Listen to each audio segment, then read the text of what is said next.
adalah satu-satunya Tuhan yang kita andalkan. Mari pagi ini kita datang kepada Tuhan yang dapat diandalkan dan kita sembah Dia, saudara. Katakan, Tuhan, Engkaulah satu-satunya Tuhan yang kami andalkan. Satu-satunya yang kuandalkan, satu-satunya yang percaya.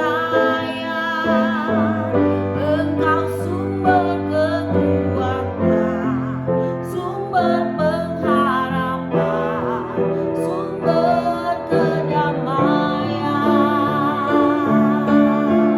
Satu-satunya yang kuandalkan, satu-satunya yang percaya. Engkau Tuhan memberkati, Tuhan penyembuhku, Tuhan pemulihku. Oh, satu-satunya yang kuandalkan, satu-satunya yang percaya. Engkau sumber kekuatan, sumber pengharapan, sumber kedamaian. Satu-satunya yang kuandalkan, satu-satunya yang percaya. Engkau Tuhan memberkati, amin.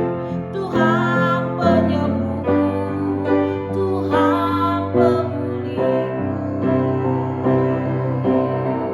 Engkau Tuhan memberkati, Tuhan penyembuhku, Tuhan pemulihku. Engkau Tuhan yang memberkati, Engkau Tuhan memberkati, Tuhan penyembuhku, Tuhan pemulihku. Oh Yesus, kami percaya Tuhan hanya kepadamu, Yesus. Kau yang kami sembah, Kau yang kami tinggikan, Kau yang kami muliakan, Yesus. Kaulah satu-satunya Allah yang kami andalkan, Allah yang kami sembah, Yesus. Kami bersyukur buat hari ini, Yesus. Kami percaya Tuhan, hari ini hari yang diberkati Tuhan, hari yang penuh keberhasilan, hari yang penuh kemenangan. Terima kasih Yesus. Kami berjalan hari ini bersama Tuhan yang hebat. Kami berjalan hari ini Tuhan bersama Allah Immanuel, Allah yang akan beserta dengan kami. Terima kasih Bapa, Engkaulah sungguh satu-satunya yang dapat kami andalkan. Tidak ada Allah lain Bapa di dunia ini selain Yesus. Oleh sebab itu Tuhan, kami mau memegang teguh setiap janji-janji Allah, setiap perintah Allah. Kami mau melakukan firman-Mu Tuhan. Dan pagi hari ini Bapa, kami akan menerima firman-Mu yang akan menjadi pelita bagi kaki kami. Sehingga hari ini kami berjalan bersama dengan Tuhan, dengan setiap firman Tuhan yang menyertai kami. Terima kasih Bapa, kami terima firman Tuhan di dalam nama Yesus. Haleluya. Amin. Shalom Bapak Ibu, selamat pagi. Pagi ini saya senang sekali bisa sharing kembali kebenaran firman Tuhan. Semoga kita semua dalam keadaan sehat dan baik-baik saja hari ini. Mari sebelum kita mendengarkan renungan, kita akan sama-sama berdoa. Bapa di dalam surga, terima kasih Tuhan, anugerah-Mu yang membuat kami bisa bangun pagi ini dengan tubuh yang sehat. Terima kasih buat pemeliharaan Tuhan sepanjang malam dalam istirahat kami. Pagi ini Tuhan, sebelum kami memulai aktivitas, kami rindu untuk mendengarkan firman-Mu, biar apa yang kami dengar boleh kami imani, boleh kami pegang. Di sepanjang hari ini kami boleh berjalan lebih baik lagi dari hari kemarin. Terpujilah namamu Tuhan Yesus, kami siap mendengarkan firman-Mu. Kami berdoa dan bersyukur, haleluya, amin. Bapak Ibu, pagi hari ini saya mau share kebenaran firman Tuhan dari Mazmur pasal 23. Ini adalah Mazmur yang sangat terkenal, Mazmur pasal 23. Saya akan bacakan ayat 1, 2, 3, dan 4. Hanya sampai ayat 4. Kita akan sama-sama melihat Mazmur 23 ayat 1 sampai 4. Tuhan gembalaku yang baik, Mazmur Daud. Tuhan adalah gembalaku, takkan kekurangan aku. Ia membaringkan aku di padang yang berumput hijau. Ia membimbing aku ke air yang tenang. Ia menyegarkan jiwaku dan menuntun aku di jalan yang benar oleh karena namanya. Sekalipun aku berjalan dalam lembah kekelaman, aku tidak takut bahaya, sebab engkau besertaku, gadamu dan tongkatmu, itulah yang menghibur aku. Bapak Ibu, ini ayat yang sangat terkenal. Banyak lagu-lagu yang dicipta dari ayat ini, Mazmur 23. Dan Mazmur 23 ini adalah sebuah keyakinan yang ditulis oleh Daud, di mana dia begitu yakin dia punya seorang gembala yang membuat dia hidup aman dan tidak berkekurangan. Kenapa Daud menggambarkan Tuhan seperti seorang gembala? Karena Daud sendiri adalah seorang gembala dan dia melihat bahwa apa yang dia lakukan terhadap domba-dombanya, dia juga mengalami atau diperlakukan sama oleh Tuhan seperti dia memperlakukan domba-dombanya. Waktu dombanya lapar, dia kasih rumput yang hijau. Waktu dombanya haus, dia bimbing ke air yang tenang. Waktu dombanya berjalan dalam lembah kekelaman, Daud mendampingi sehingga domba-dombanya tidak mengalami ketakutan. Daud juga memakai gada dan memakai tongkat di dalam penggembalaannya. Gada untuk menolong domba yang tersangkut di dalam jurang, dan tongkat untuk mendisiplin domba yang mungkin nakal atau tidak mengikuti perintah dari Daud. Dan itu juga yang dia rasakan. Pengalaman dia mengembalakan, dia juga merasakan dari Tuhan. Tuhan memberikan dia makanan yang baik, memberikan dia minuman yang baik, membimbing, menyegarkan, bahkan menenangkan dia, sehingga Daud tidak takut dalam situasi apapun. Dia merasa aman ketika Tuhan beserta dengan dia. Bapak Ibu, hari-hari ini kita sedang mengalami situasi yang tidak mudah. Banyak sekali problem yang kita alami. Tentu masalah kita berbeda-beda, tapi satu hal yang kita butuhkan adalah ketenangan.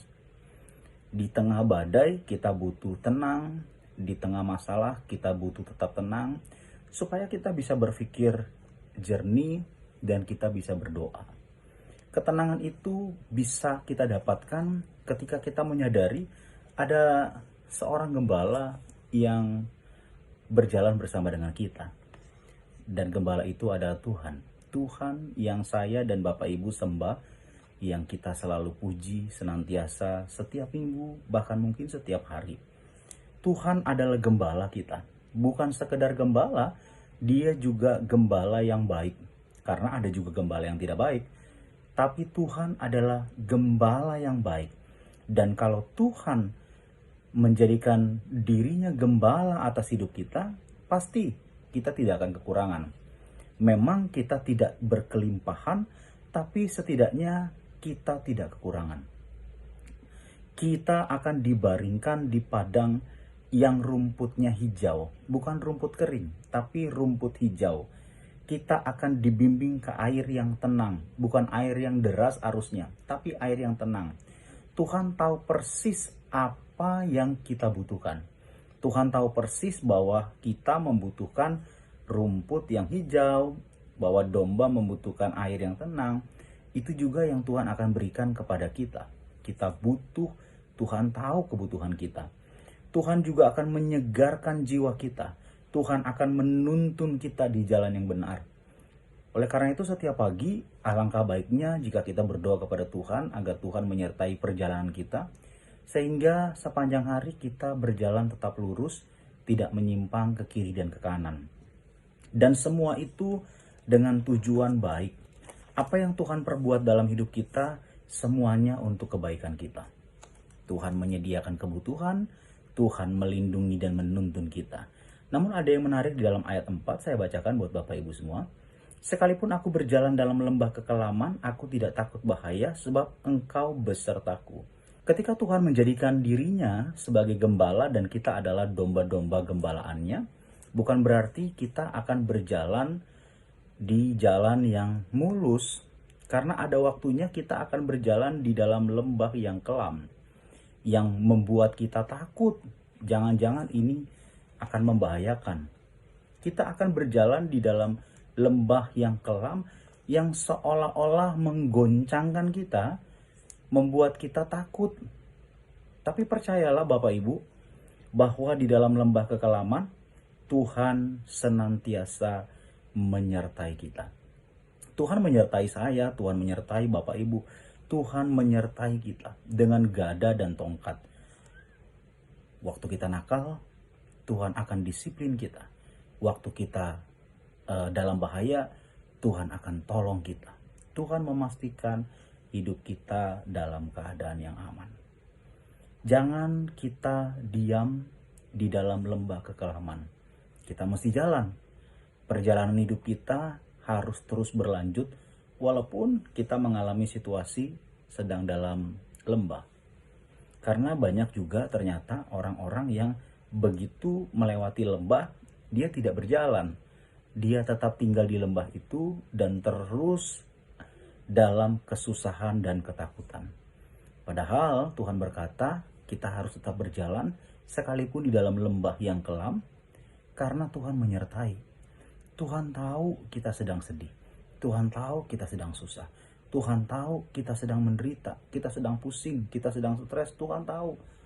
Tapi hidup mesti terus berjalan. Dan Tuhan berkata, jalan. Jangan diam di dalam lembah kekelaman. Berjalan, sebab aku menyertai. Sungguh ajaib perbuatan-perbuatan Tuhan di dalam kehidupan saya. Dan saya juga percaya perbuatan Tuhan di dalam hidup Bapak Ibu juga ajaib. Ada hal-hal yang terjadi yang di luar pemikiran kita. Dan akhirnya kita baru tahu di akhir cerita hidup. Di akhir masalah kita. Waktu kita masih berada di tengah-tengah atau masih di awal, mungkin kita nggak tahu. Tapi Tuhan sudah rancangkan yang terbaik sampai akhir. Karena itu Bapak Ibu, tetaplah percaya kepada Tuhan, jadikan Dia gembala kita yang baik. Sebab memang Dia adalah gembala yang baik. Dan biarkan Tuhan yang mengerti dan memenuhi kebutuhan kita. Biarkan Tuhan yang menuntun dan menyegarkan hidup kita.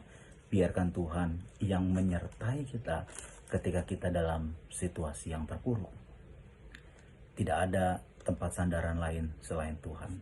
Karena itu, jangan sampai kita menjadi domba-domba yang nakal, yang melarikan diri dari penggembalaan Tuhan. Tapi biarlah kita tetap dekat dengan Tuhan sesuai arahan dan petunjuk Tuhan. Kiranya Tuhan menolong kita semua. Biarlah kita memposisikan diri sebagai domba yang baik, sebab Tuhan sudah memposisikan diri sebagai gembala yang baik. Kiranya Tuhan menolong dan memberkati kita semua. Mari kita berdoa. Bapa di dalam surga, terima kasih Engkaulah gembala kami yang baik. Ajar kami untuk hidup takut akan Tuhan dan hidup sebagai domba-domba yang berkenan, yang baik di hadapan Tuhan. Jagai kami Tuhan dari mara bahaya. Tuntun kami agar kami tidak menyimpang ke kiri dan ke kanan, dan cukupkan setiap kebutuhan kami. Kiranya Tuhan yang memimpin perjalanan hidup kami dari hari ini sampai selamanya. Di dalam nama Tuhan Yesus kami berdoa dan bersyukur. Haleluya. Amin. Selamat menjalani hari ini Bapak Ibu. Kiranya Tuhan memberkati dan menolong kita semua. Shalom.